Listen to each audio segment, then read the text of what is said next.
রূপান্বিতা রায়ের লেখা গল্প কালপুরুষ। কি বলছেন স্যার, আরও একটা খুন? অবাক হয়ে বলে ওঠে তালতলা থানার সাব ইন্সপেক্টর রাহুল ঘোষ। এই নিয়ে 4টে বডি গত 1 মাসে। দীর্ঘশ্বাস ফেলে বলে ওঠেন থানার এসএইচও সোমনাথ পুরকায়স্থ। লোকেশন কোথায় স্যার? চটপট উঠে দাঁড়িয়ে জিজ্ঞেস করে রাহুল। চিত্তরঞ্জন পার্কের পাশে, ওখানে একটা লোকাল শিব মন্দির আছে, তার সামনেই বডি পড়ে আছে। স্থানীয় এক দোকানদার ফোন করেছিলেন, ওনার চায়ের দোকান ওই মন্দিরের সামনে। ফরেন্সিককে খবর দিয়ে দিও। ওকে স্যার, আমি লোকেশনে পৌঁছে জানাচ্ছি সবটা। পকেট থেকে মোবাইল বের করে ডায়াল করতে করতে বাইরের দিকে এগিয়ে যায় রাহুল। আগে কাজীপুর থানায় পোস্টিং ছিল ওর, কিন্তু এই মাস দেড়েক আগেই কলকাতায় বদলি হয়েছে দাদুর শরীর খারাপের জন্য। বাবা মা নেই, একমাত্র ওই তো আছে দাদুর, তাই মানবিকতার খাতিরেই ওর বদলি হয়ে গেছে। তবে এখানে এসে থেকে এক মুহূর্তের জন্য শান্তি নেই যেন। থাকবেই বা কীভাবে? গত 1 মাসে এই নিয়ে 4টে খুন হয়ে গেল। যদিও এবার এটা খুন না অন্য কিছু স্পটে না গেলে বোঝা অসম্ভব। স্পটে পৌঁছে অবশ্য বুঝতে একটুও সময় লাগলো না। ভিকটিম বছর 40-এর গাঁট্টা চেহারার এক পুরুষ, পরনে নীল সাদা চেক লুঙ্গি, সাদা স্যান্ডো গেঞ্জি, একেবারে বাড়িতে পরে থাকার পোশাক, আর গলার কাজটা যেন ছিন্ন ভিন্ন হয়ে আছে তীক্ষ্ণ কিছুর আঘাতে। ঠিক আগের 3বারের মতো। নিজেদের কাজটা শুরু করে দিয়েছে ফরেন্সিক টিমের লোকজন। একটু এদিক ওদিক তাকিয়েই রাহুল দেখতে পেল ওই চায়ের দোকানিকে, যিনি ফোন করেছিলেন থানায়। ইশারায় কাছে ডাকলো ওকে রাহুল। আপনিই ফোন করেছিলেন? ঘটনার অভিঘাতে যেন এখনও শকে আছেন উনি। হ্যাঁ স্যার। কিভাবে কি দেখলেন সব বলুন প্লিজ। খুব শান্ত গলায় ওনাকে আশ্বস্ত করে বলে রাহুল। স্যার, আমি এখানে একটা দোকান চালাই, ওই চা বিস্কুট কেক এইসবের। ওই যে ওই দোকানটা রোজ রাত 10:30 নাগাদ বন্ধ করে দিই, আবার ভোর 5টায় খুলি। এত ভোরে দোকান খোলেন? আসলে স্যার, 5টা 5:30 থেকেই পার্কে মর্নিং ওয়াক করতে চলে আসেন লোকজন। 6টা নাগাদ মন্দির খোলে। বাবা খুব জাগ্রত এখানে, তখন থেকেই ভক্তরা আসেন টুকটাক, তাই আমি তাড়াতাড়ি দোকান খুলি। তারপর? তখন বৃষ্টি পড়ছিল, ছাতা সামলে পকেট থেকে চাবি বের করতে অসুবিধা হচ্ছিল। তখনই এই দিকে চোখ যায়। প্রথমে ভেবেছিলাম কোনো মাতাল বোধহয় মাঝ রাস্তায় পড়ে আছে, তাই সামনে এগিয়ে আসি আর দেখি। তা এনার পরিচয় জানেন? ভিড়ের দিকে চোখ চালিয়ে দেখে বলে রাহুল।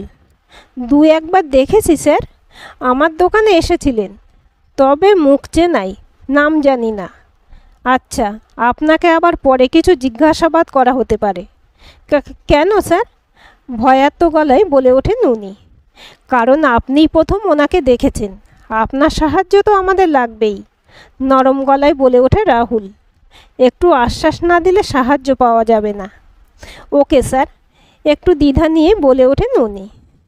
আপনার নাম ফোন নাম্বারটা বলুন। নিমাই পাত্র, 8017।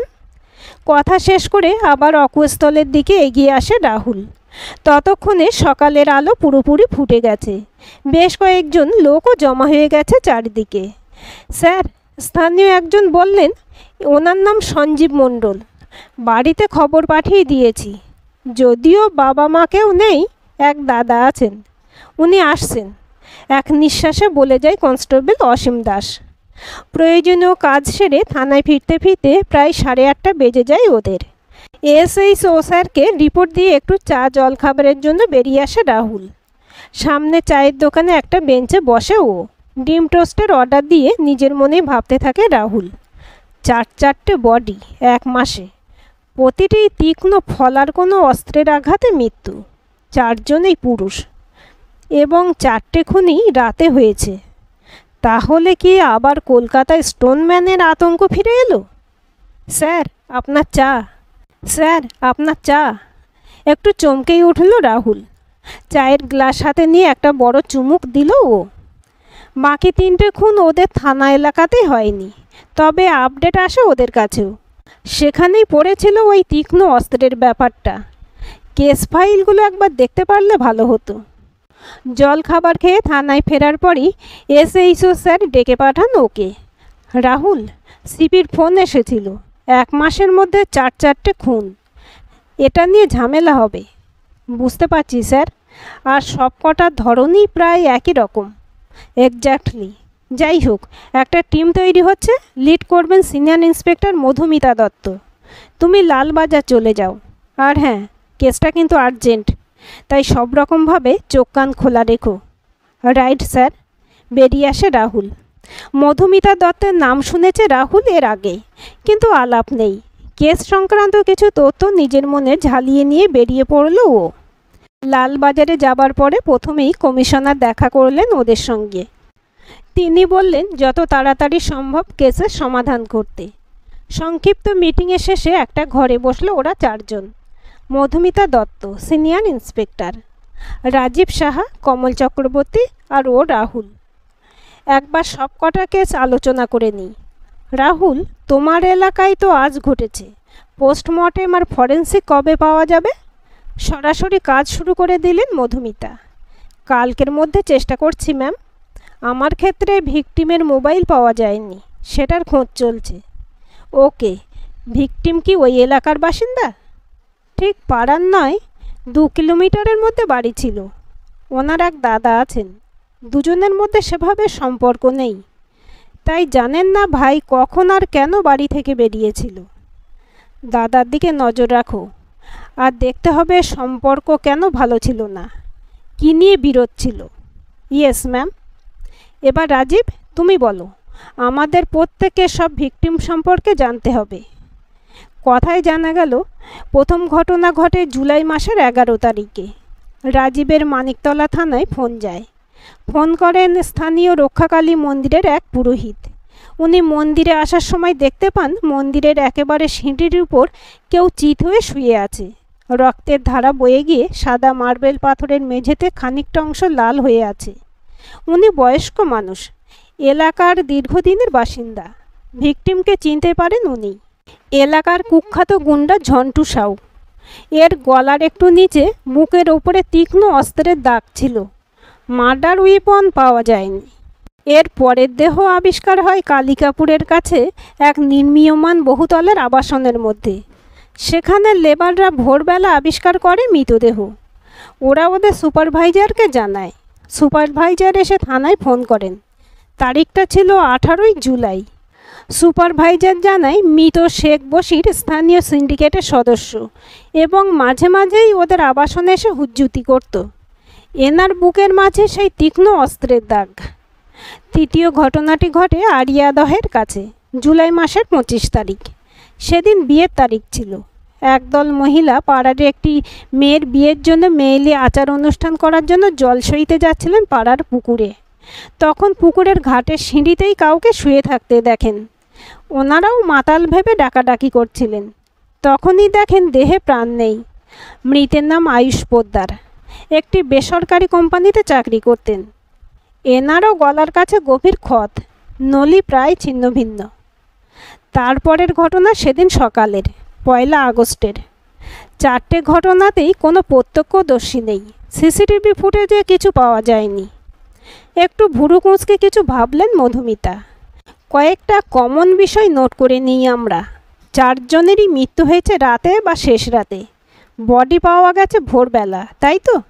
ম্যাম, 4 জনেরই ওই শার্প কোনো কিছুর আঘাতে মৃত্যু। 3টে মার্ডার উইপন পাওয়া যায়নি।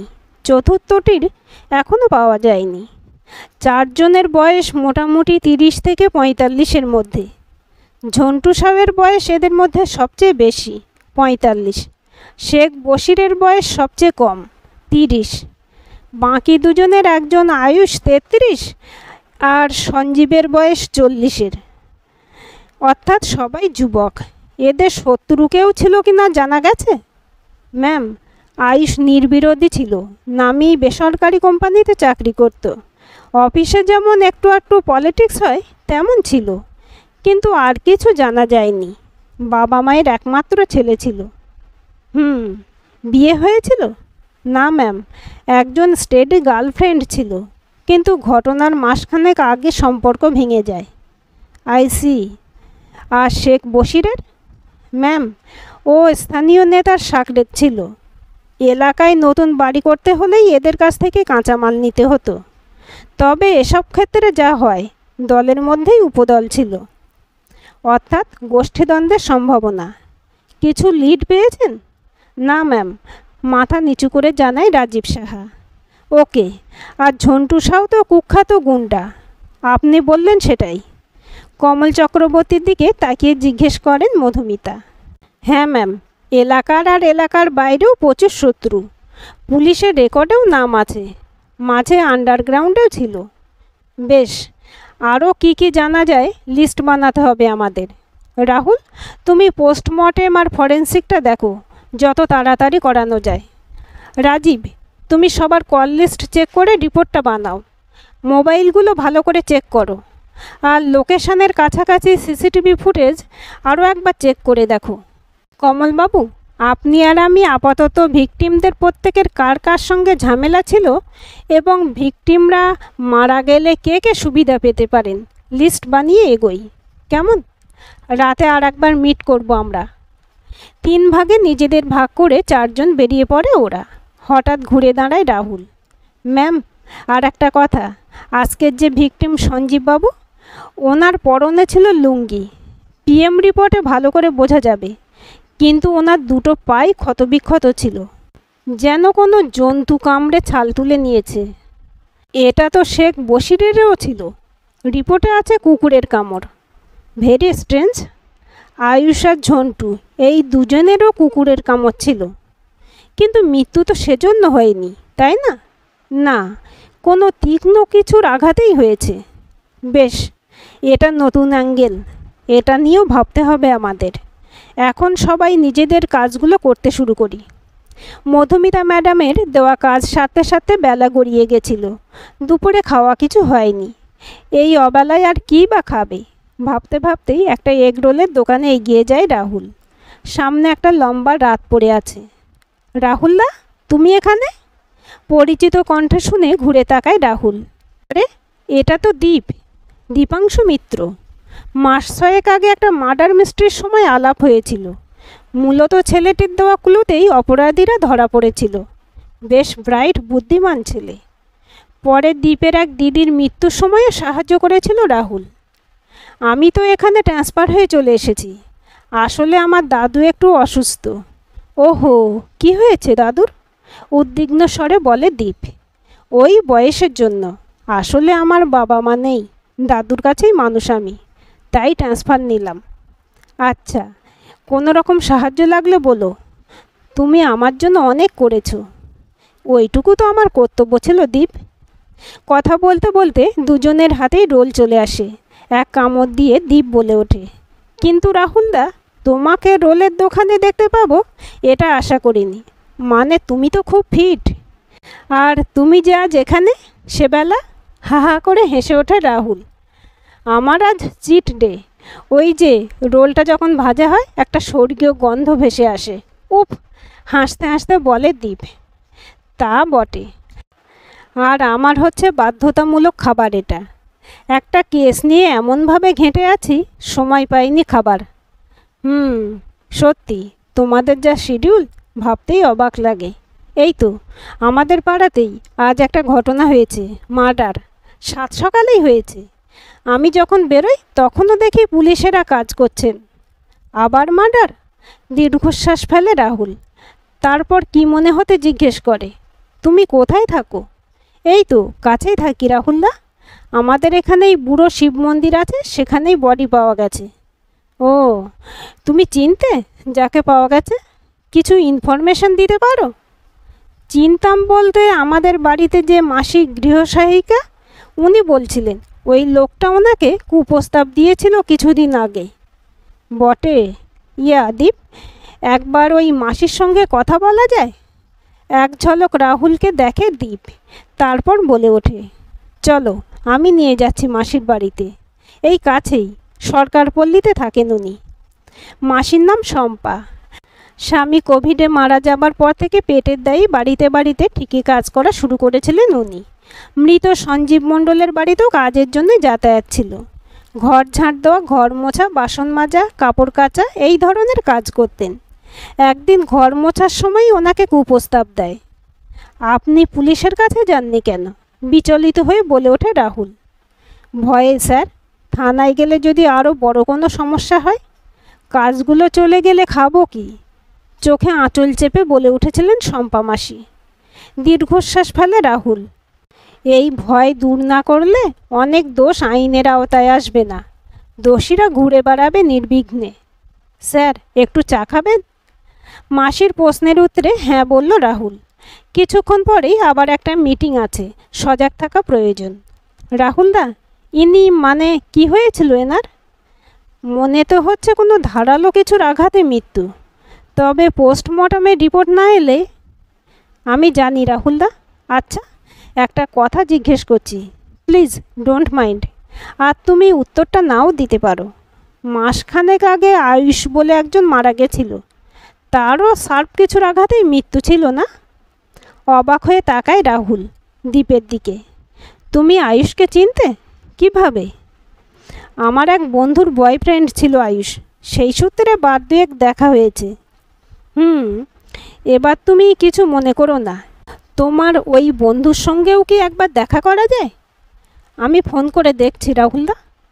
ফোন করার পরে দুজনে চলে আসে দীপের বন্ধু রোশনির বাড়িতে। নাম এবং পরিচয় গোপন রাখার শর্তে রোশনি জানায় 3 বছর সম্পর্ক ছিল আয়ুষের সঙ্গে। ভালোবাসত খুব, ছিল ঘনিষ্ঠতাও। কিন্তু সম্প্রতি আয়ুষ সেই পুরনো বাহানা, বাবা মা মানছেন না, দেখিয়ে সরে গেছিল। আর রোশনি এতটাই ভেঙে পড়েছে যে ও চাকরি ছেড়ে দিয়েছে, বাড়িতেই থাকে সব সময়। রোশনির বাড়ি থেকে বেরিয়ে উদাস হয়ে পড়ল রাহুল, দীপ দুজনেই। এতটা গভীরে দীপও জানতো না কিছু। খানিকটা পাশাপাশি হেঁটে চলে দুজনে। রাহুলদা, অদ্ভুত একটা ব্যাপার দেখেছ? দুজনেই কিন্তু কোনো না কোনোভাবে নারীদের অপমান করেছিল, তাই না? বলে ওঠে দীপ। দীপের কথা শুনে একটু চমকে তাকায় রাহুল। এভাবে তো ভাবিনি। এতক্ষণ কোনো শত্রুপক্ষের হাত আছে কিনা ভাবছিলাম, কিন্তু শম্পা মাসি বা রোশনির পক্ষে নিজেরা কিছু করবে এমন সম্ভাবনা কম। না না, ওরা নিজেরা কিভাবে করবে? তাছাড়া দুজন দুজনকে তো চেনেই না। রোশনি আমার বন্ধু হলেও কোনোদিন বাড়িতে আসেনি, শম্পা মাসিকে চেনার প্রশ্নই নেই। একটু যেন তাড়াতাড়ি বলে ওঠে দীপ। দীপ, একটা একদম ভেতরের কথা বলছি। এই একইভাবে আরও দুজনের দেহ পাওয়া গেছে, তীক্ষ্ণ অস্ত্রের আঘাত, আবার পায়ের কুকুরের কামড়। কুকুরের কামড়? হ্যাঁ, 4টি দেহেই কুকুরের কামড়। অদ্ভুত না দাদা? বাকি দুজনের চরিত্রগত বিষয়টা একটু দেখবে, মানে এই দুজনের মতোই কিছু। দীপের দিকে এক ঝলক তাকিয়ে টিমের কমলবাবুকে ফোন করল রাহুল। ফোন রাখার পর দীপের দিকে তাকিয়ে দেখে ওর চোখগুলো খুব উজ্জ্বল হয়ে আছে, যেন কিছু একটা ভাবছে। রাহুলদা, সরি, তোমার ফোনের কথা শুনে ফেলেছি আমি। না, ঠিক আছে, চোখ মুখ বন্ধ করা যায়, কান তো আর বন্ধ করা যায় না। অল্প হাসে রাহুল। রাহুলদা, প্রথম দেহ ঝন্টু সাউয়ের, রক্ষাকালী মন্দিরের সিঁড়ির উপর, 11ই জুলাই। তার ঠিক 8 দিন পরে 18ই জুলাই শেখ বশির একটা আন্ডার কনস্ট্রাকশন বিল্ডিংয়ের লেবাররা দেখে। আর তারপর আবার ঠিক 8 দিন পরে 25শে জুলাই আয়ুষের দেহ আবিষ্কার হয় ওদের পাড়ার পুকুর ঘাটে। আর 8 দিন পরে আজ 1 আগস্ট সঞ্জীব মণ্ডলের দেহ পাওয়া যায় আমাদের পাড়ার বুড়ো শিবতলা থেকে, তাই তো?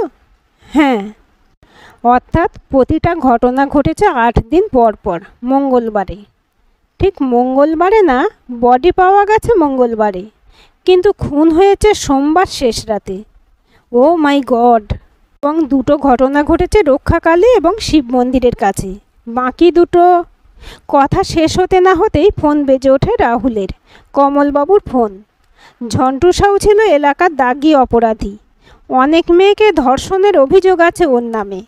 আর শেখ বশিরের বউ কিছুদিন আগে অর্ধমৃত অবস্থায় তার মায়ের কাছে ফিরে যায়, সারা গায়ে মারধরের দাগ ছিল। কেন যে এরা কেউ আমাদের কাছে আসেন না? অক্ষম একটা রাগে বলে ওঠে রাহুল। দীপ চুপ করেই আছে, অথচ চোখ দুটো জ্বলছে ওর। কিছু বলবে দীপ? বলবো, কিন্তু রাহুলদা একটু কোথাও বসা যায়? একটু ভাবে রাহুল। আমার বাড়ি কাছেই, যাবে? আমিও কাল রাত থেকে থানায়, একটু স্নান সেরে জামা কাপড় পাল্টে নিতাম। ওকে। বাড়িতে রাহুল স্নানে চলে যায়, আর ওর দাদুর সঙ্গে বেশ জমে যায় দীপের। ধর্ম, পুরাণ এবং আধ্যাত্মবাদ বিষয়ে গভীর জ্ঞান দাদুর, আর এই বিষয়ে দীপের আছে তৃষ্ণা। এর মধ্যেই কফি বানিয়ে আড্ডায় যোগ দেয় রাহুল, যদিও ওর মন পড়ে আছে দীপ কি বলে সেই দিকে। রাহুলদা, আমি মোবাইলে দেখলাম প্রথম খুন, অর্থাৎ 11ই জুলাইয়ের আগের দিন, মানে 10 তারিখ ছিল শ্রাবণ মাসের প্রথম সোমবার। আচ্ছা, কিন্তু তাতে কি হয়েছে? বলছি, কিন্তু রাহুলদা আর একটা ইনফরমেশন চাই, তাহলে প্যাটার্নটা বোঝা যাবে। আয়ুষের দেহ যেখান থেকে পাওয়া গেছিল সেটা একটা পুকুরের পাড়। অনেক পুকুরের ধারেই ছোটোখাটো কোনো মন্দির থাকে, ওখানে কিছু ছিল নাকি জানা যাবে? আর ওই কনস্ট্রাকশন সাইটেও কিছু ছিল কি না? একটু চুপ করে থাকে রাহুল। এর উত্তরে আমাকে কোথাও ফোন করতে হবে না দীপ। ভিকটিমদের লোকেশনের ছবি আমি দেখেছি। আরিয়াদহের যে পুকুরের সিঁড়ি থেকে আয়ুষের দেহ উদ্ধার হয় তার পাশেই একটা মন্দির আছে, যার স্থানীয় নাম হরগৌরীতলা। পুকুরের নামটাও হরপুকুর। আর ওই কনস্ট্রাকশন সাইটে ওখানে যে লেবাররা থাকেন তারা একটা অস্থায়ী মন্দির বানিয়েছিলেন হনুমানজির। সারাদিন কাজ সেরে সন্ধ্যাবেলা ওখানেই হনুমান চালিসা পাঠ করতেন। রাহুলদা, শ্রাবণ মাস, মন্দির, কোনো সিসিটিভি ফুটেজ নেই, কোনো প্রত্যক্ষদর্শী নেই। প্রতিটা খুনের ভিকটিম কোনো না কোনোভাবে মহিলাদের সম্মানহানি করেছিলেন। দীপ, তোমার ইঙ্গিতটা বুঝতে পারছি, কিন্তু পুরোটা না, জট পাকিয়ে যাচ্ছে যেন। এবার মুখ খোলেন দাদু। শ্রাবণ মাসকে শিবের প্রিয় মাস বলে মনে করা হয়। মনে করা হয় এই মাসেই স্বয়ং শিব পার্বতী মর্তে নেমে আসেন এবং সারা পৃথিবী ভ্রমণ করেন। তাই এই মাসে ভক্তরা পুজো করেন, উপবাস রাখেন, বিভিন্ন শিব মন্দিরে যান। এটা জানি, কিন্তু তার সঙ্গে এই কেসের কী সম্পর্ক থাকতে পারে? রাহুলদা, লক্ষ্য করে দেখো, রক্ষাকালী মন্দির, মায়ের মন্দির, এবং মহাদেব সেখানেও আছেন। হরগৌরী মন্দিরে তো তিনি আছেনই, আমাদের পাড়ার নামই বুড়ো শিবের নামে। কিন্তু কালিকাপুরের ওই আবাসনে তো হনুমান মন্দির। শিব পুরাণে উল্লেখ আছে হনুমান হলেন শিবের অবতার। তাকে পবনপুত্র বলা হলেও শিবের রুদ্ররূপের অবতার বলেই মানা হয়, বলে ওঠেন দাদু। কিন্তু ওই অস্ত্র, মানে মার্ডার ওয়েপন, তীক্ষ্ণ একটা কিছু, খেই হারানো গলায় বলে ওঠে রাহুল। একটু হাসেন দাদু, হাসে দীপও। রাহুলদা, আর একটি বিষয় আছে, কুকুরের কামড়। ইয়েস, সেটার কি বিষয়? এবার মুখ খোলেন দাদু। কাল ভৈরব, তার বাহন হলেন কুকুর, আর হাতে থাকে ত্রিশূল, সুদর্শন চক্র। তিনি মহাদেবের রুদ্রতম রূপ এবং দুষ্টের দমন করেন। কুকুর? কালো কুকুর, হেসে বলে দীপ। আর কিছু বলার আগেই রাহুলের ফোন বেজে ওঠে। কমলবাবু। রাহুল, একটা খবর জানানোর আছে। রাস্তার দিকের কোনো সিসিটিভি কাজ করেনি, কিন্তু বুড়ো শিবের মন্দিরে একটা সিসিটিভি ক্যামেরা আছে, সেটার ফুটেজ পাওয়া গেছে। অবিশ্বাস্য ব্যাপার। কি আছে তাতে? গলা শুকিয়ে আসছে রাহুলের। 3টে নাগাদ দৌড়তে দৌড়তে আসে সঞ্জীব মণ্ডল মন্দিরের কাছে। এটা স্পষ্ট ফুটেজ।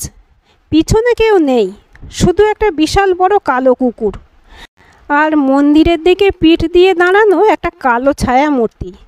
তার হাতে বড় একটা লাঠি। লাঠি না ত্রিশূল? ঠিক, ত্রিশূল, তীক্ষ্ণ ফলা। তবে কি, মানে আমরা যেটা ভাবছি সেটাই? মধুমিতা ম্যাডাম ডাকছেন তোমাকে, চলে এসো, সিপির সঙ্গে কথা বলতে হবে। আসছি, বলে ফোন রাখে রাহুল। অবিশ্বাস্য, কিন্তু এখনও এই পৃথিবীতে অনেক কিছুই হয় সাধারণ বুদ্ধিতে যার ব্যাখ্যা মেলে না। আর যেখানে নারীর উপর অপমান হয় সেখানে তো তিনি জেগে উঠবেনই। তার অর্ধভাগ যে নারী। বাইকের চাবিটা নিয়ে বেরিয়ে আসে রাহুল। এই পোড়া দেশে যেখানে প্রতিদিন গড়ে 86 জন নারী ধর্ষিতা হন, যেখানে বিচার একটি সময় সাপেক্ষ বিষয়, সেখানে স্বয়ং দেব এবার ন্যায়দণ্ড হাতে তুলে নেবেন। এ আর আশ্চর্য কি? আজকের গল্পটি কেমন লাগলো কমেন্ট করে জানাবেন। ভালো লাগলে লাইক হাইপ শেয়ার করবেন আর চ্যানেলটি সাবস্ক্রাইব করে বেল আইকনটি ক্লিক করে রাখতে ভুলবেন না।